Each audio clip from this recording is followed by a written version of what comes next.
Hey, what's up guys? Fish Tank Mike here. Today we're talking about aliens. Actually, we're not, but we're not talking about aquariums. We're actually talking about the second best, coolest thing close to an aquarium, a terrarium. I think that anybody who loves aquariums should definitely check out a terrarium of any kind, not just something like this AQUAPROS biOrb that we have here. We have another one upstairs.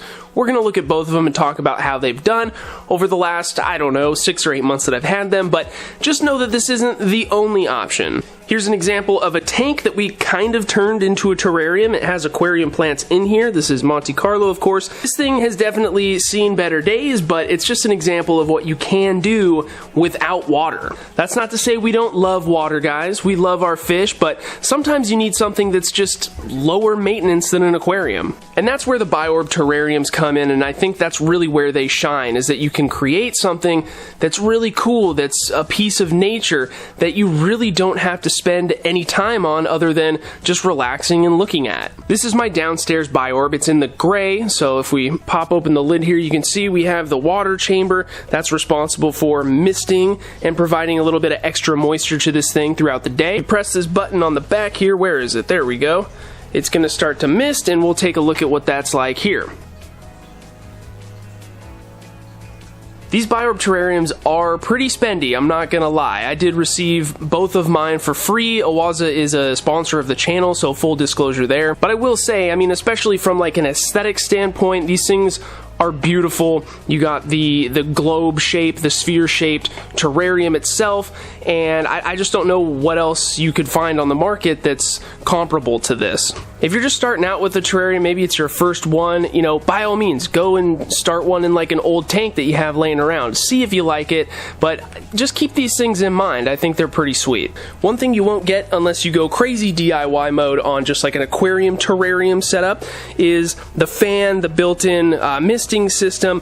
Like I said, you could get crazy and make your own, but you got it all right here in this lid, and that to me is a huge plus. That pretty much sells it right there. But anyway, let's take a look at this thing and see how it's done. If you want to see the creation of this thing, to see how we started, I'll put a link to that video in the description, and it's also going to go through, you know, exactly what we use. But let's look around here and see if we can remember what we started out with. So we have a lot of moss down here. This was stuff that I found in the forest behind my house. There's also a Venus flytrap sitting down there, and that Venus flytrap is done okay. It's really shrunken down, and the new growths on it are really small, so I don't think it's super happy in here, but it's still alive. Of course, we got a dinosaur in here to kind of fill out the look, and there's a lot of ferns. This fern right here was another one that was from the forest, and then we have some other kind of like club mosses in the back here. There's some Liguigia palustris that's hanging out on the main logs that I kind of stacked, almost like an A-frame in the middle, and then it's really drowned out by this big fern that's in the back. I can never remember all the names of these things, but I think you get the gist. I keep my sprayer nearby to give this thing a nice little rain every once in a while. I'd say probably once a week I come in here and just totally spray it down, on top of making sure that the water chamber up here is always full. I just do that once a week like I do the spraying.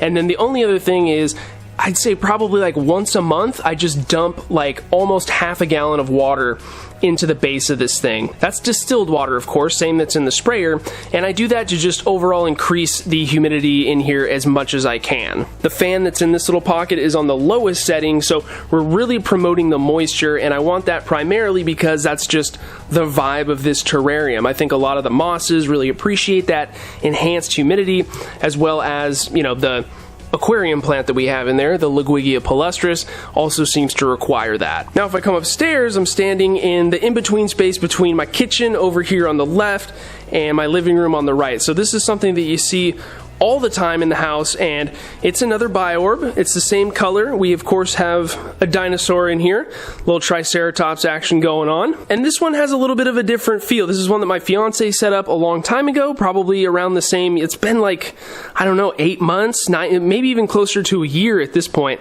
time is just flying by. But this thing, I really like it. It's so low maintenance. I think it's much better, for me at least, to have this up here versus an actual aquarium. You don't have to worry about water changes. The amount of routine maintenance you have to do on these things is super low. We've come into this like one time to do a big trim, and we haven't touched it in probably 2 or 3 months. I'm not going to bore you with all the same details, guys. This is the exact same biOrb.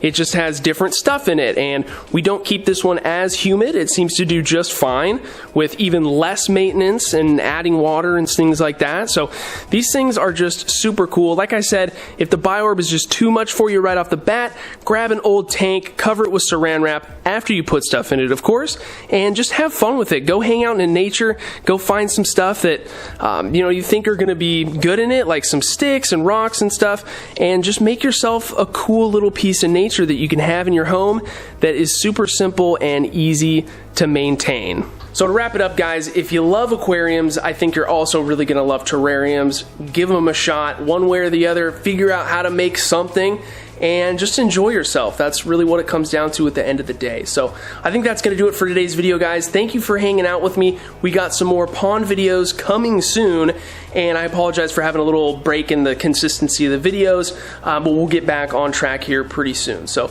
anyway, thanks for watching, guys, and we'll see you next time.